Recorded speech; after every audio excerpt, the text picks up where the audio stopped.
Graça e paz, amém? Boa noite. Boa noite. Muito bom estar aqui. Vamos nesse momento meditar na palavra de Deus. Se alguém puder trazer um copo de água, eu agradeço. Hoje nós vamos conversar sobre o porquê nós devemos servir. Por que nós devemos servir o nosso Deus? Por que você, por que eu devemos servir a Deus, devemos servir na igreja? Eu não sei se você já se fez essa pergunta: por que eu devo servir na igreja? Talvez você é novo na fé e ainda não deu tempo de se fazer essa pergunta. Talvez você já vem na igreja há um bom tempo e essa é uma pergunta que você se faz todo dia: por que eu continuo servindo? Por que eu continuo fazendo aquilo que eu me proponho a fazer na igreja? Ou talvez você está vindo na igreja pela primeira vez. E ainda assim, obrigado, Fábio.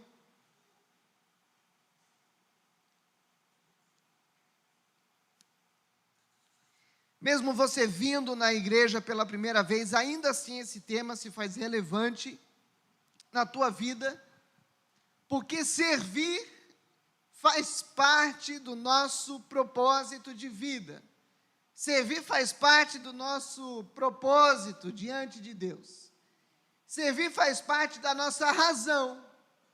Faz parte daquela pergunta filosófica que você já se fez, seu professor já fez na sala de aula quando você era aluno de filosofia. A matéria é muito legal, todo mundo gosta. Aquelas perguntinhas do porquê eu existo, porquê eu estou aqui. Essa pergunta, por que nós devemos servir, é uma pergunta que ela satisfaz as outras perguntas. Ela responde às demais perguntas. É uma pergunta que, quando bem respondida, e quando nós compreendemos a resposta, nós entendemos a nossa razão de existência. Nós existimos para servir. Nós existimos para servir a igreja. Nós existimos para servir pessoas. Para falar sobre esse assunto, queria te convidar a abrir a sua Bíblia no Evangelho de Mateus, no capítulo 20.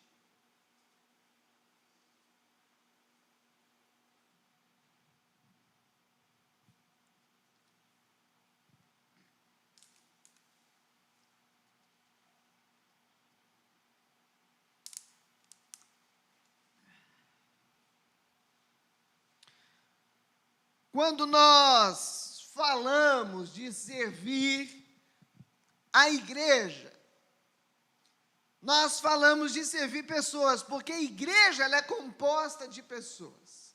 A igreja ela é feita de pessoas. Então, servir a igreja faz parte daquilo que Deus nos ordena a fazer, daquilo que Deus te cria para fazer, que é servir pessoas. Mas servir a igreja também envolve servir a uma instituição.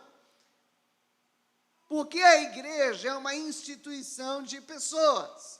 As pessoas que são a igreja se reúnem na instituição chamada igreja. De manhã eu fiz uma brincadeira muito legal porque fui eu que fiz e por isso eu achei ela legal. A piadinha que eu contei assim: gente, você entende que você está servindo a instituição e pessoas ao mesmo tempo? Quando você vai no banheiro e você faz totô e olha para o lado e percebe que ali existe um papel higiênico. E aí você se dá conta que naquele momento alguém pensou em você. Alguém amou você naquele momento ao ponto de colocar aquele objeto do céu do seu lado. Talvez você, eu nunca passei por isso, eu nunca olhei para o papel higiênico na igreja e me dei conta que alguém me amou ali, que alguém pensou em mim. Isso pode ter acontecido se você nunca se deu falta dele. Porque certamente se você já fez o seu totô, olhou para o lado e viu que nada havia ali, a não ser uma parede vazia e solitária, e uma lágrima escorrendo nos seus olhos naquele momento, aí então você se dá conta que sim, pessoas me amam, ou deixaram de me amar hoje, nessa noite. A dica que eu te dou, fica isso, querido, isso faz parte da ministração para o seu coração, antes de fazer o serviço, olhe para o lado. Por via das dúvidas, olhe para o lado. Mas pessoas nos amam nas ocasiões, e às vezes a gente só se dá conta que as pessoas nos amam, quando a gente se dá a falta de um serviço, quando a gente dá a falta de algo. A mãe, a figura da esposa, da mãe, que normalmente é aquela figura que em casa faz tudo, geralmente ela fala isso: vocês não vão sentir minha falta, com uma voz mais feminina, porque a minha voz ela é muito grossa, ela é muito grave, né? Então, a mãe ela fala: vocês ainda vão sentir minha falta, espera ver um dia longe dessa casa, e de fato isso é verdade. As pessoas elas nos servem, você está sentado, limparam a cadeira para você sentar, colocaram papel higiênico no banheiro, assim eu espero, né, no amor de Deus, para que você pudesse usar com paciência no Senhor, né, com muita sobriedade o assento, e enfim, estamos aqui, a conta de energia foi paga, alguém pagou essa conta, e nós servimos a igreja servindo pessoas, para que pessoas pudessem estar aqui ouvindo a mensagem, pessoas tiveram que servir. Agora, existe uma outra questão, que é para aqueles que estão servindo há algum tempo, para aqueles que colocam o papel higiênico, para aqueles que pagam a conta, para aqueles que limpam o assento, para aqueles que recepcionam as pessoas, para aqueles que pregam. Existe uma questão, que é por que eu devo continuar servindo? Porque muitas vezes o servir cansa, muitas vezes o servir pessoas estressa. Talvez você não serve na igreja, mas você serve no seu trabalho. E servir cansa, servir estressa, servir nos desgasta. E de fato é isso, você se sente uma borrachinha que está sendo gasta cada vez que as pessoas escrevem errado ou cada vez que é requisitado o seu serviço. Servir é algo que nos cansa tanto ao ponto de muitas vezes desanimar e de nós respondermos a nós: eu vou parar, porque não faz sentido, por que eu estou fazendo isso? Mas o Evangelho de Mateus, ele nos responde isso muito bem, a partir do versículo 20, tá? E antes de entrar no versículo, fique com isso: servir a igreja é servir pessoas.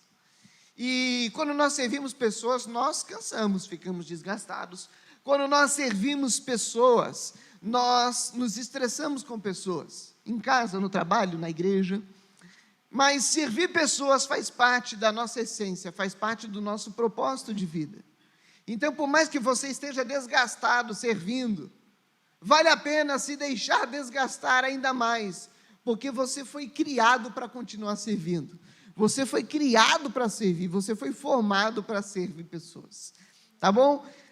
Mesmo algumas pessoas também, mais uma nota de observação antes de entrarmos no sermão, no texto, perdão. Algumas pessoas pensam assim: mas eu não recebo para isso. E eu queria te dizer, nós sempre recebemos para servir. Nós sempre recebemos de pessoas um sorriso, um gesto caridoso, às vezes um mimo. Ai, mas eu não recebo nada de ninguém. Deus está olhando para você. E os nossos atos de servo nunca passam em branco diante dos olhos de Deus. Então não vem com essa que, na igreja eu não estou recebendo. Nós sempre recebemos. E eu ouso dizer que as nossas maiores recompensas não é aquela que você recebe do seu trabalho. A sua maior recompensa não é aquilo que você faz na igreja e aparece. A sua maior recompensa, ela vai vir de Deus naquele copo de água que você deu para alguém e quem sabe ninguém viu. Ali está a sua maior recompensa. É nesses atos de serviço que Deus olha, e Ele faz questão de te retribuir tanto em vida e muito mais na eternidade. Então, a partir do versículo 20 diz assim, nós vamos lendo o texto e aplicando o texto à medida que nós vamos lendo o texto. Versículo 20 de Mateus, capítulo 20. Então, aproximou-se de Jesus, a mãe dos filhos de Zebedeu com seus filhos, e prostrando-se, fez-lhe um pedido. Até aqui. Então, Nós, quando lemos essa palavra então, isso dá movimento para o texto, dá dinâmica para o texto. Então, algo aconteceu, algo estava acontecendo. E o que estava acontecendo? Jesus estava indo para Jerusalém. Jesus estava indo para Jerusalém para ser o cordeiro abatido. Jesus estava indo para Jerusalém para morrer em Jerusalém. Esse era o contexto de Jesus nessa descida, já conversando com os seus discípulos, dizendo várias vezes aqui, pela terceira vez, que ele iria morrer, que ele iria sofrer, que ele iria padecer. Jesus, nesse contexto de descida, ou de subida para Jerusalém, que é uma descida no sentido norte e sul, mas, ao mesmo tempo, ali Jesus estava subindo aquilo que nós conhecemos como o monte, Sião. Jesus estava nessa empreitada de morte. É importante você entender isso. Jesus estava numa empreitada de morte. Então, nessa empreitada de morte, aparece uma mãe. E uma mãe, ela se prostra diante de Jesus. Uma mãe, ela adora Jesus. E ela estava naquele momento acompanhada dos seus pintinhos, dos seus filhotes, dos seus filhos. Que filho? Tiago e João. Essa mãe que estava acompanhada desses filhos faz um pedido para Jesus. Eu não sei você, mamãe, mas as mamães, elas têm, às vezes, esse papel na vida dos filhos de exigir justiça quando os filhos não estão exigindo a justiça, ou quando os filhos não têm coragem. É aquela mãe que vai defender o filho no colégio. Alguém pode pegar mais um pouquinho de água, por gentileza? É aquela mãe que defende o filho na escola. É aquela mãe que vai no trabalho defender o filho. É aquela mãe que vai na rua brigar pelo filho. Tem mãe que, mesmo tendo filho já grande, crescido, criado, compra briga pelo filho e não está nem aí, passa por cima de um trator se for preciso, por causa do seu filho. Essa mãe era esse tipo de mãe. Aquela mãe que exige justiça pelo filho, que quando o filho não tem coragem de pedir nada, ela vai pedir o que é justo. Essas mães, muito queridas, elas muitas vezes correm o risco. Muito obrigado. Deixa eu dar um golinho aqui, gente, só um pouquinho. Opa, mão tremeu. Vamos pegar com essa aqui, que essa aqui não tem.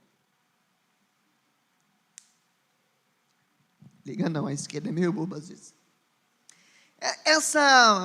É toque, gente. Deixa eu jogar água aqui para baixo que fica melhor aqui. Pronto, agora ficou bom, já limpei a mão, está tudo certo.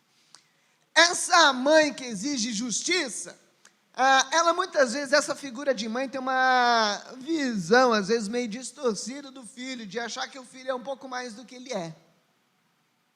Eu não sei se você já viu algum tipo de mãe assim na sua vida. Talvez a sua mãe era assim, era legal pra caramba, era muito legal.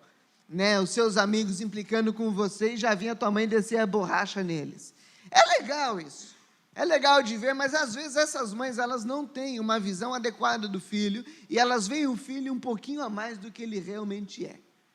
Sabe aquela história, olha, se teus amigos brigar com você, eu vou dar na cara deles. Em casa, se você estiver errado, eu dou na tua. É esse tipo. Existe uma possibilidade desses filhos de Zebedeu, dessa mãe ser Salomé na Bíblia. Essa é uma possibilidade muito grande, porque alguns textos batem para você se localizar. Mas nós não podemos afirmar com 100% de certeza, mas fica talvez aí esse adendo, no teu coração, que pode ser Salomé, que também estava sempre ao lado de Maria, E ela adora Jesus, e ela, como alguém que vai pedir uma promoção para o filho diante do patrão, ela adora Jesus e decide ter um papo com Jesus. Jesus, nós precisamos conversar. E ela diz, então Jesus diz, versículo 21, vem comigo, vamos lá. O que você quer, mulher? Perguntou ele. Ela respondeu, declara. E essa palavra declara, ela é muito importante. Porque o que ela estava pedindo? Declarar é algo que um rei faz. A linguagem é a mesma de decreta, de escreve aí um decreto dizendo que os meus filhos são os dois caras. Faz um decreto. Ela usa uma linguagem até mesmo jurídica. Ela usa uma linguagem que se usa diante de um rei, porque ela estava vendo Jesus dessa maneira. Eu estou diante do rei. Por isso que ela fala: declara que no teu reino, estes meus dois filhos lindos, linduchos, bonitos, fortes, se assentarão um à tua direita e o outro à tua esquerda. Nesse momento, eu imagino o Tiago e o João olhando um para o outro, meio que discutindo no visual. Às vezes, irmão tem dessas, quem é que ia ficar na direita? Mas isso era o de menos, desde que a mãe garantisse o lugar na direita e na esquerda. Depois ia rolar a briga dos dois ali. Mas ali virou um caos de família. E os filhos estavam junto com a mamãe, porque diz ali que ela foi junto com os filhos, no versículo 20. Então você pode imaginar a cena e constrói ela na tua cabeça comigo. Jesus, uma mãe e os dois filhos indo junto com a mãe. A mãe é doida, cara. A mãe pede aquelas coisas que ninguém pede. Vamos lá, vamos aproveitar da loucura da mãe. E foi tal. E a mãe pedindo: Jesus, esses meus dois lindões aqui, um sentado na tua direita, outro na tua esquerda, no teu reino. Eu fico imaginando eles olhando para Jesus assim, ó. Aí, ó, escuta ela, essa sabe o que diz. Ó a mãe aí, ó. E eles estavam junto com ela, botando pilha, tipo assim, se der errado, foi loucura da mãe, né? Quem nunca usou disso, ou quando não com a mãe, com outra pessoa? Se deu ruim, foi o outro. Se der boa, a ideia foi minha também. Eles estavam nessa aí, e até que deu ruim para o lado deles e da mãe também. O que isso tem a ver com serviço? Muitas vezes nós nos colocamos a servir. Temos que lembrar que eles estavam há 3 anos juntos, servindo a Jesus. 3 anos, servindo a Jesus. Eles estavam na reta final, é o sprint, estavam na reta final. E ali já era a hora do tipo assim, Jesus com aqueles papos meio suicida, que era o que estava acontecendo. E eles pensam assim: precisamos garantir o nosso, porque o reino está chegando, ele está indo para Jerusalém. Temos que nos lembrar que existiam classes dentro do judaísmo que queriam um governo político, queriam pegar mesmo na espada para ir para cima de quem fosse necessário. Esse era o contexto, só que já estava na reta final, era a hora, era os 45 do segundo tempo, e não tinha saído gol ainda, nem para o Tiago e nem para o João, e eles estavam naquela: precisamos garantir o nosso resultado. Trabalhamos 3 anos, como é que nós fica? Eu não sei se você já se sentiu assim. Talvez com o teu patrão, preciso garantir, antes que ele saia da empresa para me promover logo, né? Eu preciso garantir o meu lado, antes que o meu pai morra, ou agora que ele morreu. O povo pensa assim, na reta final: preciso garantir, nós queremos garantias. Atenção, nós queremos garantias. O que isso tem a ver com serviço, essa mãe com seus 2 pintinhos? Servir por garantias. Não é servir a Deus da maneira correta. Você não pode servir a Deus esperando garantias. Não sirva a Deus como quem espera recompensa. Não sirva a Deus como quem espera garantias para essa vida. Não sirva a Deus tendo em vista algo que deve ser garantido logo, algo que nós vemos, apalpamos. Talvez você serve a Deus dessa maneira, talvez você trabalha dessa maneira. Queria te lembrar que trabalhar no seu emprego secular também é servir a Deus. A gente faz uma visão muito louca do mundo, do secular e do sagrado. Isso tudo não existe. Esse papo do mundo, nós somos do mundo, a menos que você seja um ET. Você está aqui, trabalhar para Deus. Mas não trabalhe, não faça nada, não sirva a Deus, não sirva pessoas, não sirva a igreja, esperando garantia, retorno, benefício. Primeiro, porque você se frustra. Segundo, porque já está errado por si só. Está errado. O próprio Jesus vai dizer à mulher, versículo 22, disse Jesus: vocês não sabem o que estão pedindo. Podem vocês beber o cálice que eu vou beber? Vocês não sabem o que estão pedindo. Quem não, aqui, quem não, já dedicou tempo com alguém, investiu num relacionamento, num serviço, esperando algo em troca, mas nós não nos guiamos em fé por aquilo que nós vemos, nós nos guiamos em fé mediante aquilo que nós não vemos. Nós servimos pessoas tendo em vista o que não se vê. Nós servimos pessoas ansiando por algo que ainda não está relacionado a essa existência, a essa vida. Não trabalhe no seu emprego secular no mundo, você, cidadão do mundo que não é ET. Não trabalhe tendo em vista o seu salário. A própria Bíblia fala, quem faz isso faz como quem faz para o Senhor. Não olhe para o seu chefe como se ele fosse o Satanás, como se ele fosse o Exu Caveira. Olhe para o teu chefe como se ele fosse Jesus. Meu Deus, eu não consigo. Ele é o Exu, pastor. O próprio. Ali se expulsar não sai nada, porque é o próprio, é ele mesmo. Não, meu irmão, olhe para o teu patrão como se ele fosse Jesus, faça como quem faz para o Senhor, porque é assim que um filho de Deus vive, e coloca a planta do pé nessa terra, servindo pessoas como quem serve a Deus. Não sirva a sua família como quem faz, ou como quem o faz por obrigação, sirva a sua família como quem o faz para Deus. Sirva as pessoas como quem serve a Deus. Por que eu devo servir? Primeiro eu queria te responder porque você não deve servir. Você não deve servir esperando receber coisas em troca.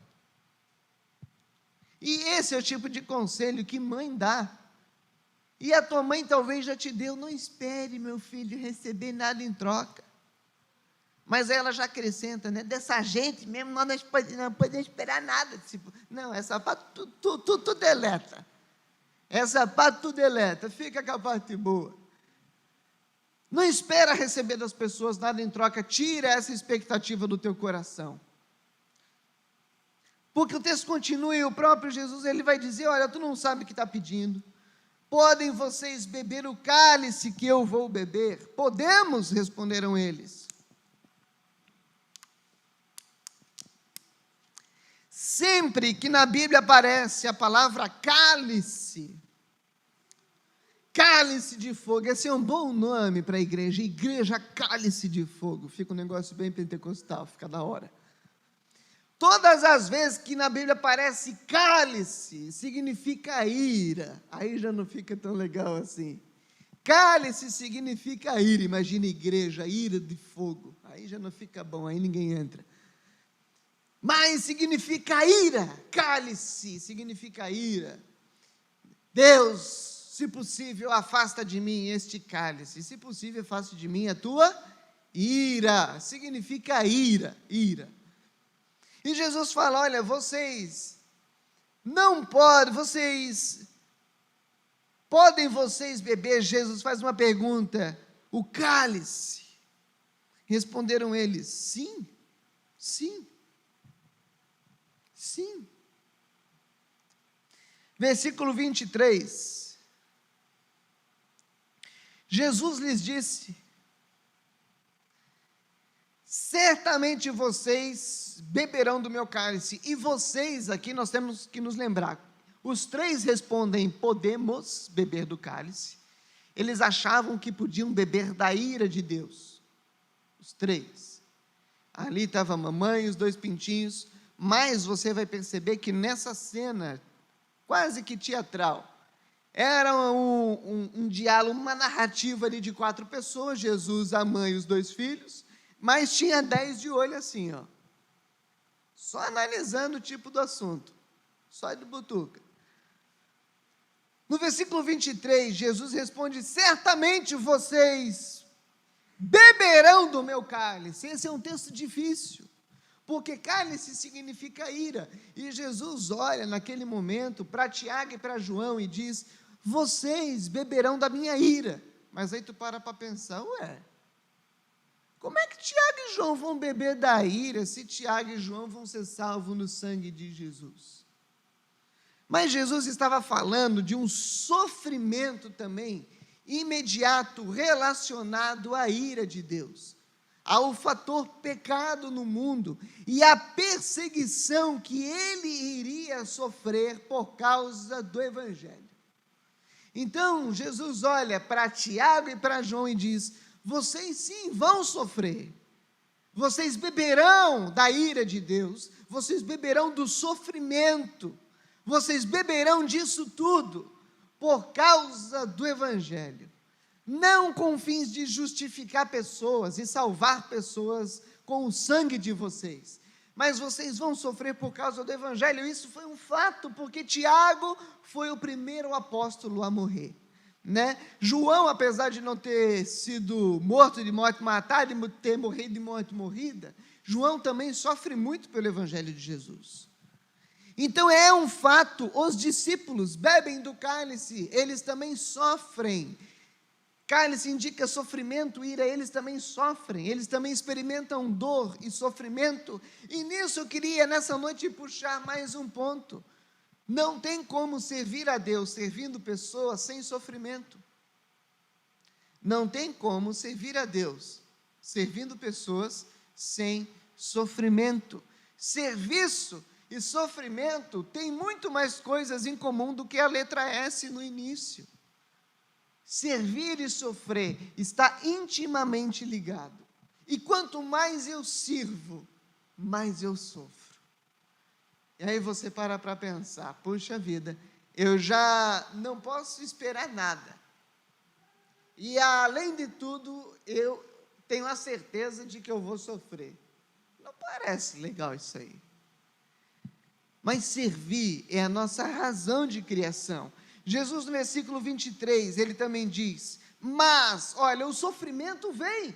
Olha que resposta que Jesus dá. Jesus não enrola, ele vai direto ao ponto. Por que eu devo servir? Ele ajusta as expectativas. Olha, o sofrimento vem, primeira coisa que ele diz, o cálice vem.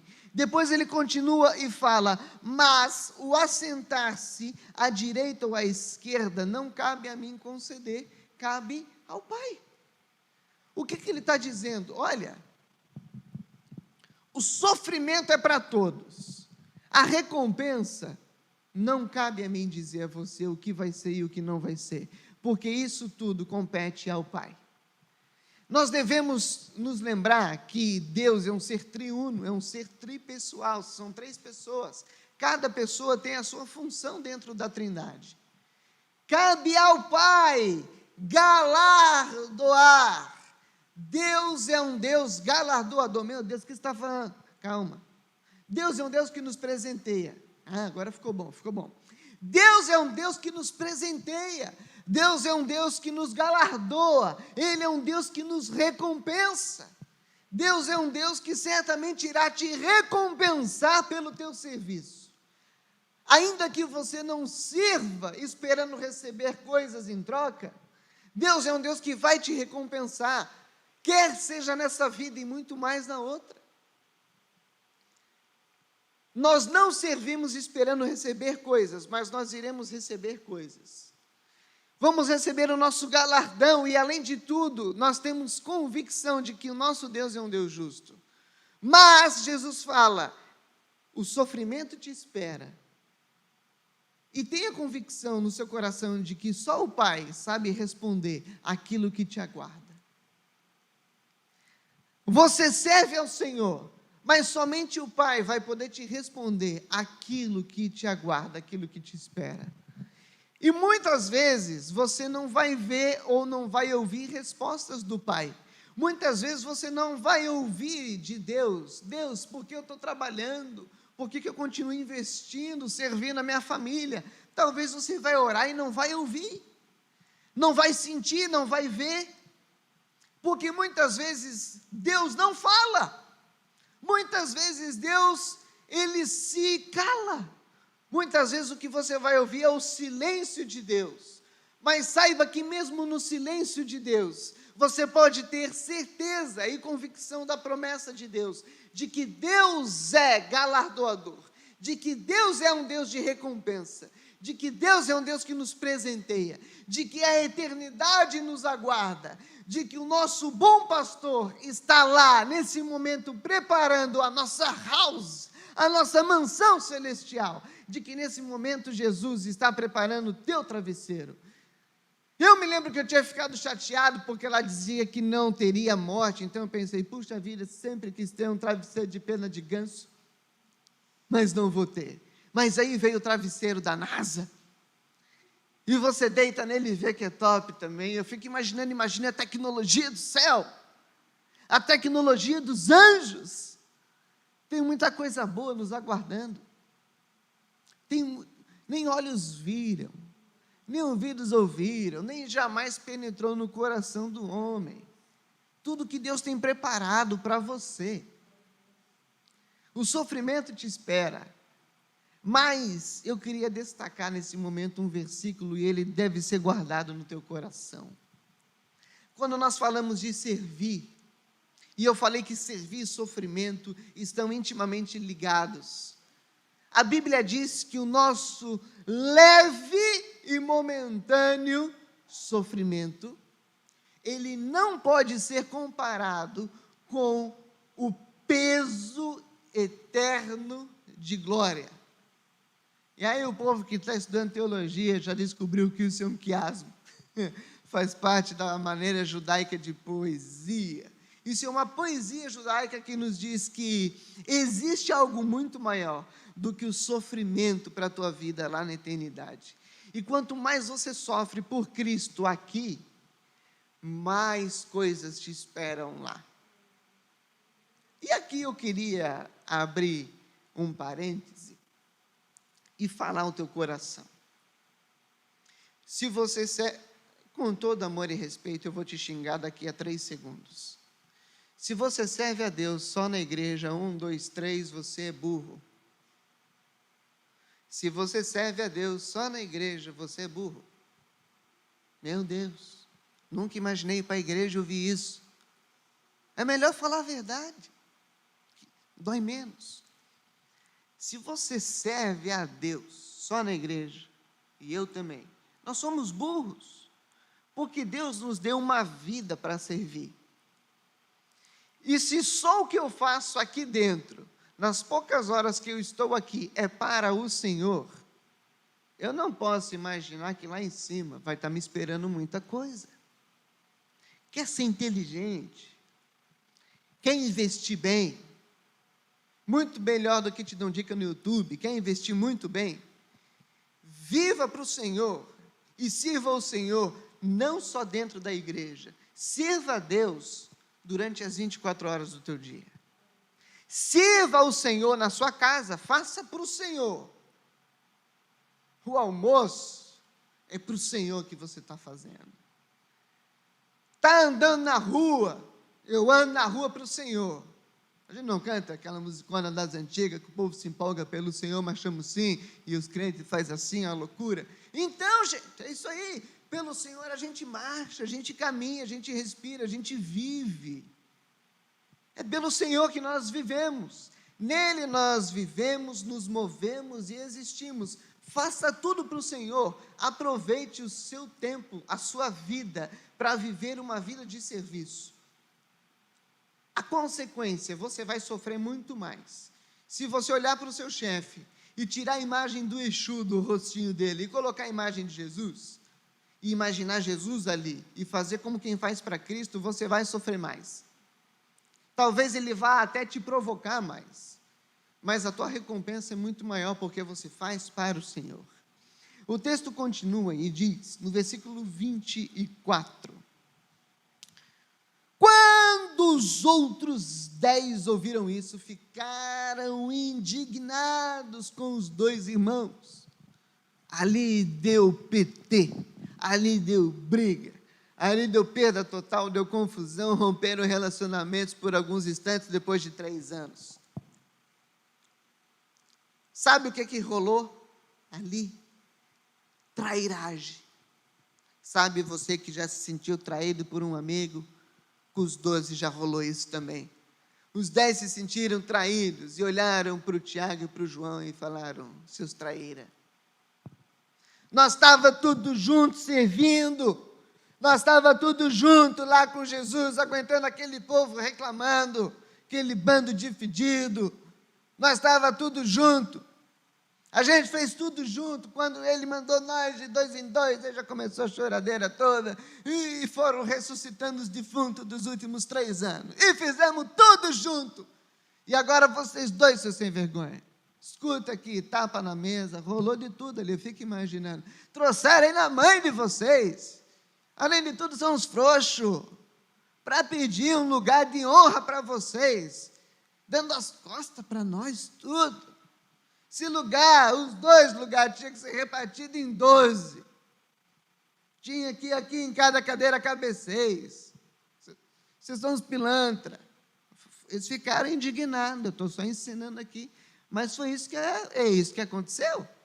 É mais ou menos assim, você trabalha junto com um amigo teu, vocês fazem amizade, chama até um outro de irmão no trabalho, pô, cara, eu não tenho irmão em casa como tu, aí vocês trabalham junto, fazem tudo, passa 3 anos, na hora de pedir a promoção, abriu a vaga, ele vai sozinho lá no pé do ouvido do chefe, junto com a mãe dele, e troca uma conversa, tal, e aí você olha e fala: já entendi, traíra, eu entendi.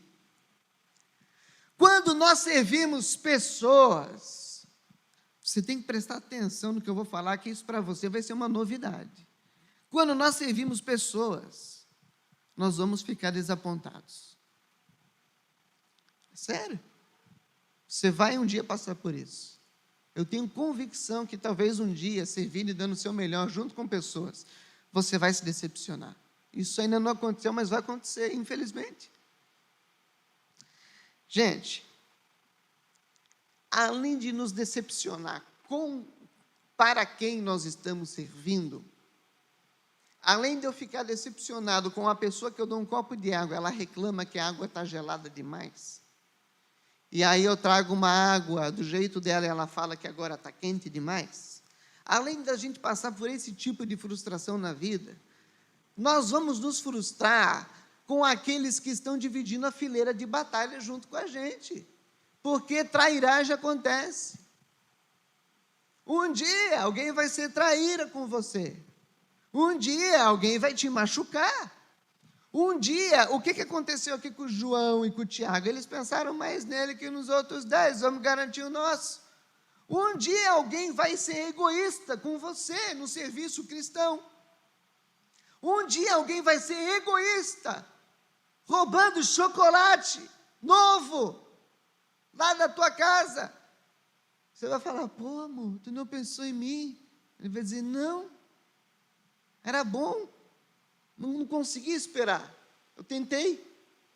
Um dia alguém vai ser egoísta com você em casa, alguém vai ser egoísta com você na igreja, um dia alguém vai ser egoísta com você no trabalho, tenho certeza que nunca foram.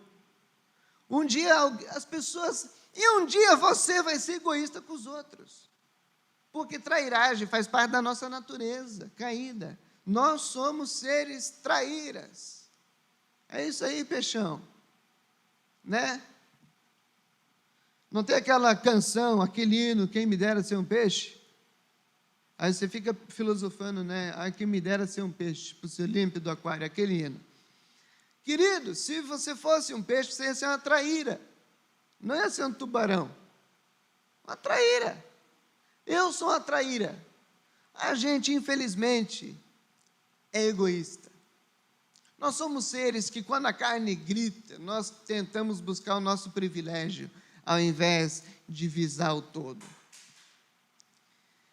Jesus chamou todo mundo naquele ato de trairagem. Jesus chama todo mundo e diz: eu já vi que o pensamento errado não está só com os 2, porque os outros 10 ficaram tudo ofendidinho. Se ficaram ofendidos é porque está no coração de todo mundo aqui receber lucro nessa vida. Está no coração de todo mundo aqui receber aplauso nessa existência. Está no coração de todo mundo aqui comer um chocolatão lá na geladeira. Está no coração de todo mundo aqui levar a melhor. Jesus não separou nenhum dos 12. Ele não separou o Judas, coitado, né? E falou, é só para você essa. Não, foi para todo mundo ali. E ele fala o seguinte, no versículo 25. Vocês sabem que os governantes das nações as dominam. Eles queriam exercer influência, domínio, ter um lugar top. E as pessoas importantes exercem poder sobre elas. Início do versículo 26. Não será assim entre vocês. E aqui eu queria te ensinar 2 palavras. Palavra número 1. Seu vocabulário, para aumentar aí o teu vernáculo. Palavra número 1, diáconos. Você já sabia, pastor. Fala diácono e acrescenta o S, que aí tu já tem uma palavrinha no grego. Você viu que top? Diáconos. Agora mandou bonito. Aí você botou o S e já virou grego, ficou top. O que significa diácono? Presta atenção. Diácono não é atendente de porta de igreja. Garanto que essa versão já teve na tua cabeça por muito tempo, não é isso? Diácono significa aquele que faz o que é pedido. Viu que top? O que o diácono faz? O diácono é aquele que faz o que é pedido. Diácono é um servo que faz o que é pedido. Ele é o imediato. Sabe, numa linguagem do tipo tripulação de navio que tem o imediato, que é o cara que faz o que é pedido, é o que recebe a ordem direta e já logo faz ali o negócio? Ele é o imediato, ele é o encarregado. Não tem essa figura na fábrica? Esse é o diácono. Ele é o encarregado. Ele é o cara que faz o que é pedido, que bota para quebrar, que faz acontecer. Esse é o diácono. E tem outra palavra. Falei que era 2. A outra palavra é a palavra doulos. Olha que palavra bonita, doulos. O que é doulos? Doulos é escravo. Provavelmente a palavra doula veio daí. Doulos, escravo. Só que o doulos, ele não é qualquer escravo. Existe o diáconos, que faz o que é pedido, e existe o doulos. O doulos é um pouquinho diferente. Ele também faz o que é pedido, porque é escravo, não tem muita escolha.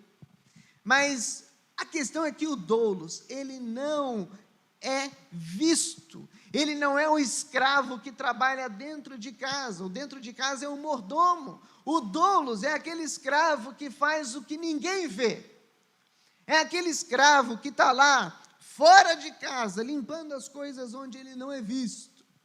Esse é o doulos, é o escravo ruim mesmo, é o piorzão, o doulos. Por que eu te falei isso? Olha o que Jesus diz. Eles estavam ali querendo entender, olha, por que eu devo servir? Eu devo servir com base naquilo que eu vejo, com base naquilo que vai me vir de recompensa. Primeira coisa que Jesus fala, vocês vão sofrer. Deus vai recompensar, mas vocês vão sofrer. Agora Jesus diz outras 2 coisas. Jesus dá mais um alerta, vocês estão pensando que vocês vão servir com a finalidade de desfrutar uma vida mansa e boa, mandando em todo mundo, exercendo domínio sobre os outros, exercendo autoridade sobre os outros, no sentido de eu mando em todo mundo, eu sou o maioral.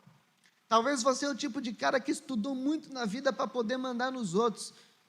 E aí você vem para o Evangelho, estuda a Bíblia e descobre que está errado. E agora você se torna escravo dos outros.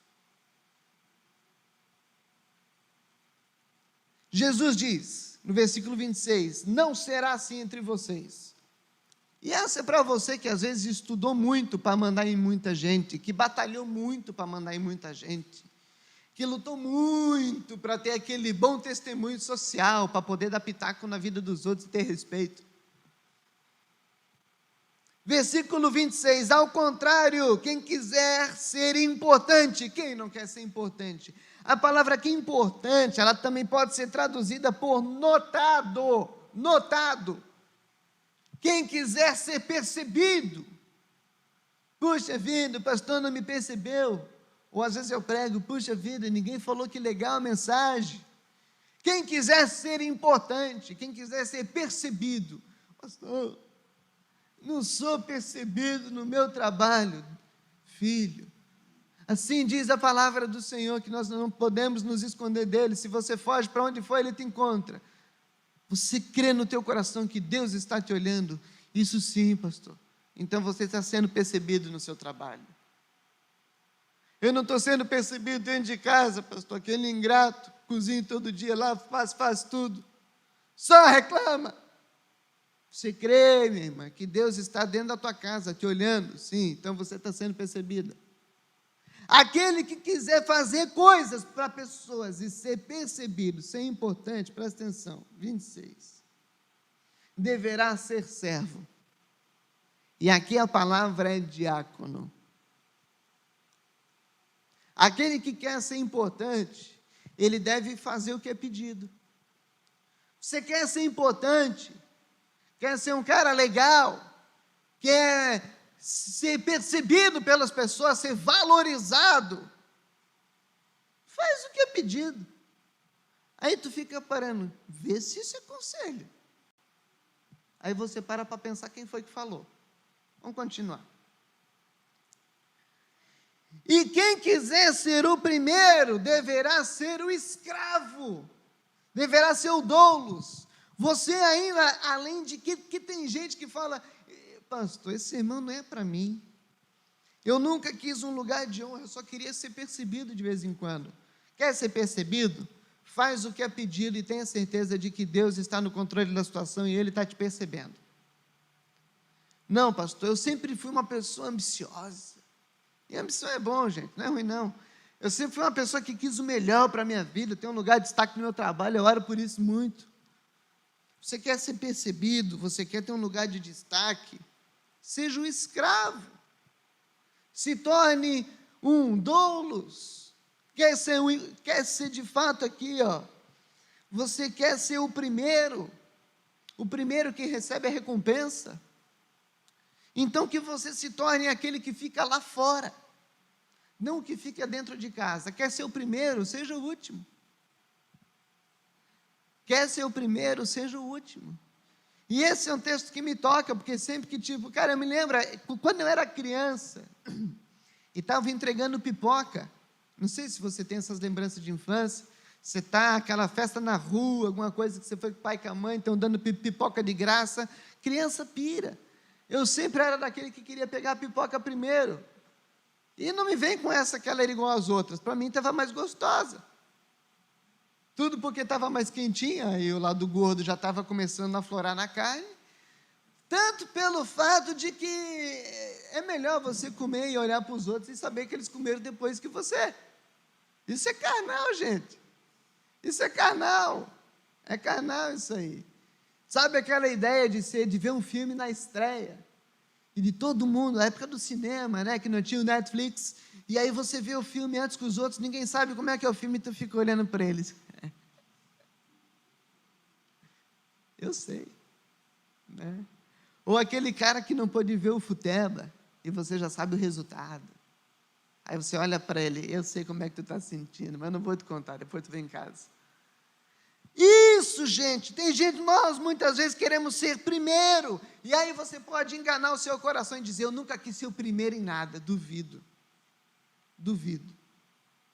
Existe alguma área no teu coração que certamente você quer estar num destaque, ou diante de Deus ou diante dos homens. Quer ser o primeiro, seja o último, lá atrás. Quer ser alguém que manda, seja alguém que obedece. Por isso que ele fala no versículo 28, Jesus, como o Filho do Homem. E aí ele dá o exemplo dele. Eu mesmo, como eu. Eu não vim para ser servido, mas eu vim para servir. Assim como Jesus veio ao mundo para servir tendo em vista sofrimento, tendo em vista não ser reconhecido, servir tendo em vista tudo de ruim que a gente já falou, mas também tudo de bom que eu já mencionei, que algo maravilhoso nos aguarda. Jesus veio ao mundo para servir, ele fala, vocês também, essa é a razão de existência de vocês.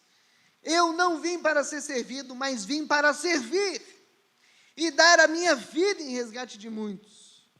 Vocês devem fazer como eu estou fazendo, doar a vida. Por que eu devo servir? Por que você deve servir? Porque o Mestre nos ensinou a viver para servir. Sabe por que você deve servir? Porque é o serviço que vai dar razão à tua existência. Já estamos terminando.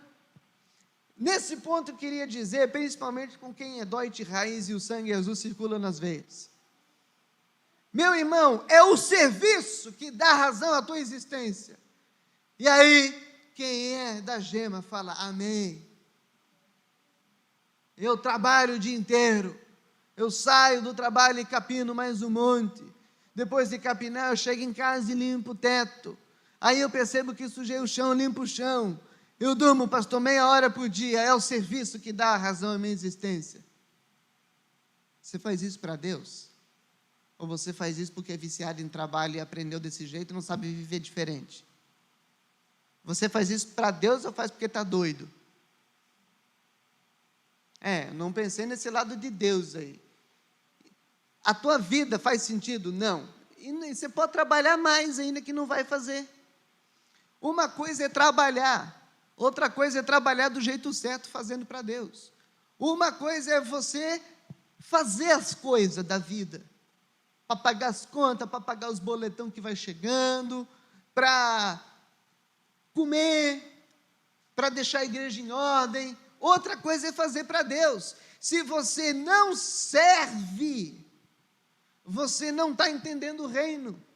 Você não está entendendo a mente de Cristo, e você ainda está fissurado na recompensa.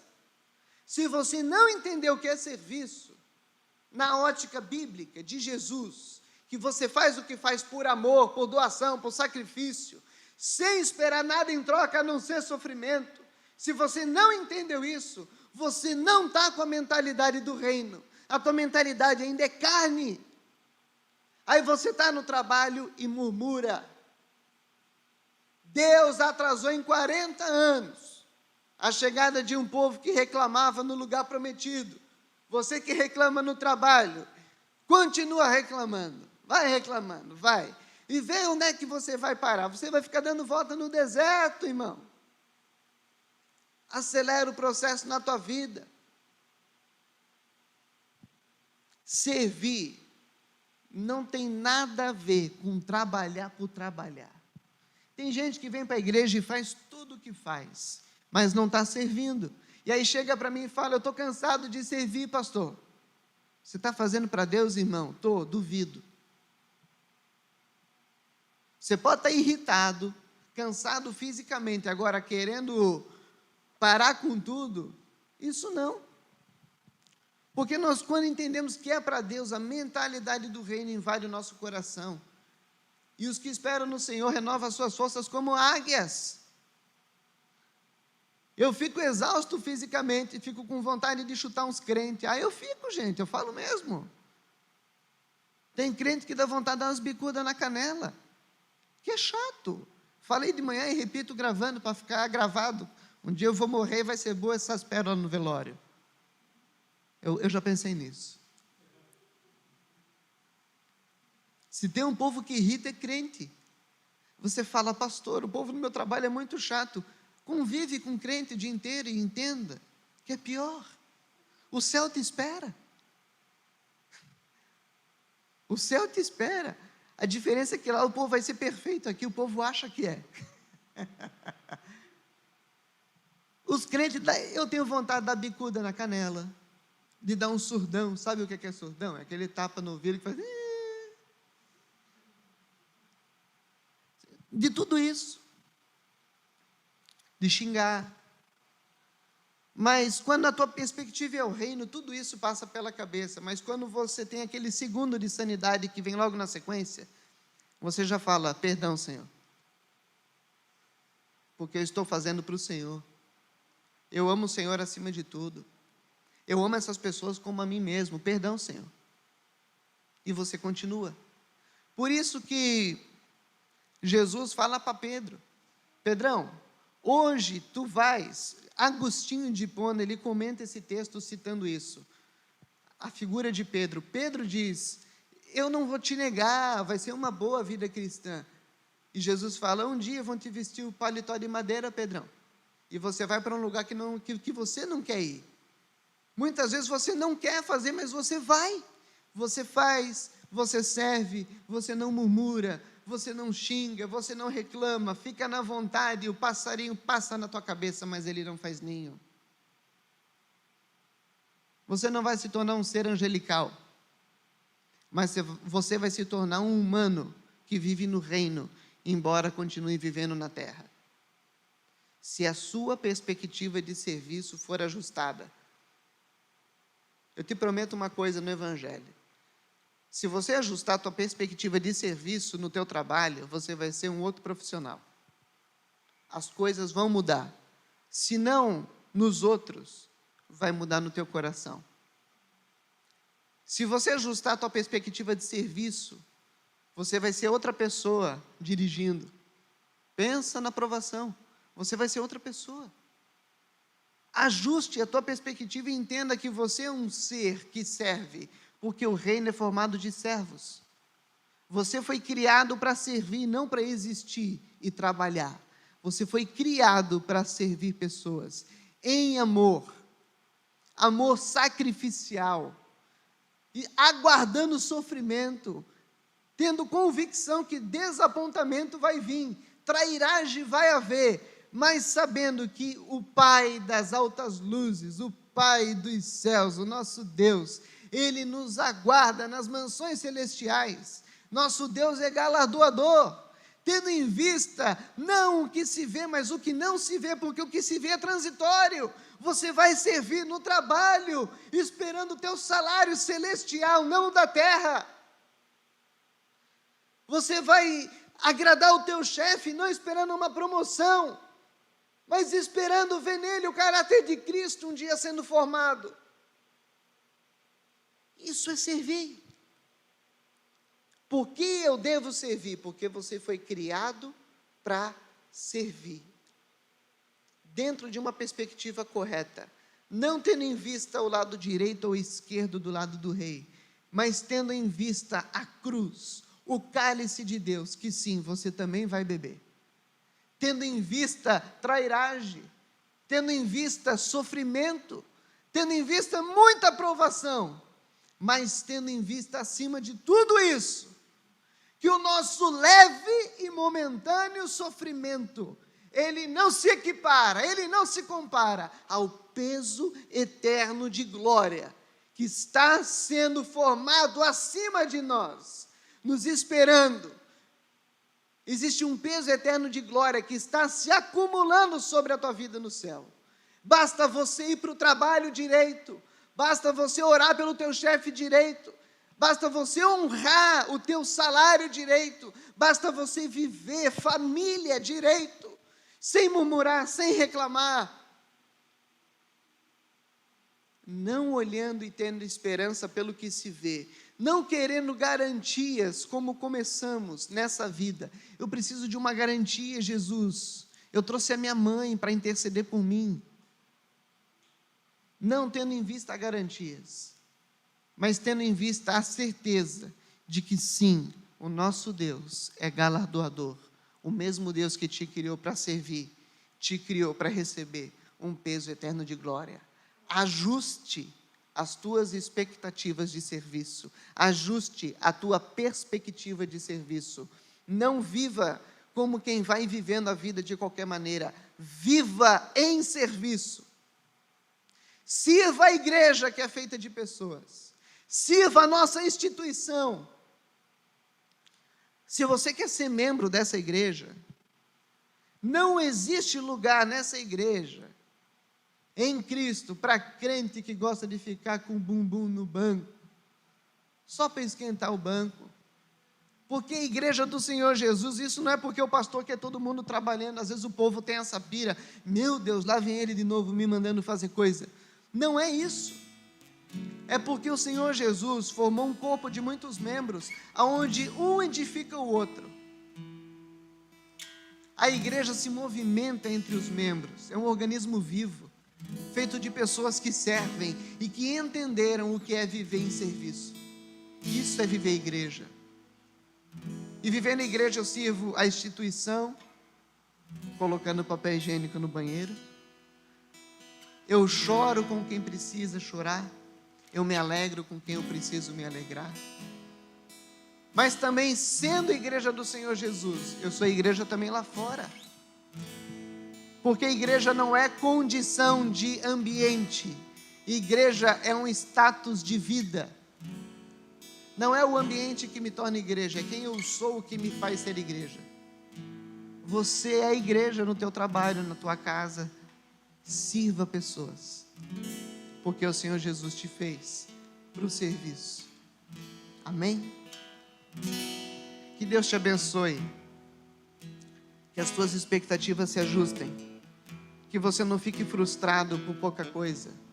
Que você se alegre tendo em vista coisas grandiosas que nos aguardam nas mansões celestiais. Que você se alegre tendo certeza que mesmo aqui na terra, o nosso Deus também sabe dar os seus mimos. Quando o mimo vem, eu não sei. Isso cabe ao Pai. O que vai ser o meu galardão? Eu não sei. Isso cabe ao Pai. Mas uma coisa eu sei, que o Pai é bom. E se uma mãe sabe dar boas coisas aos filhos, quanto mais o Pai. Vamos colocar de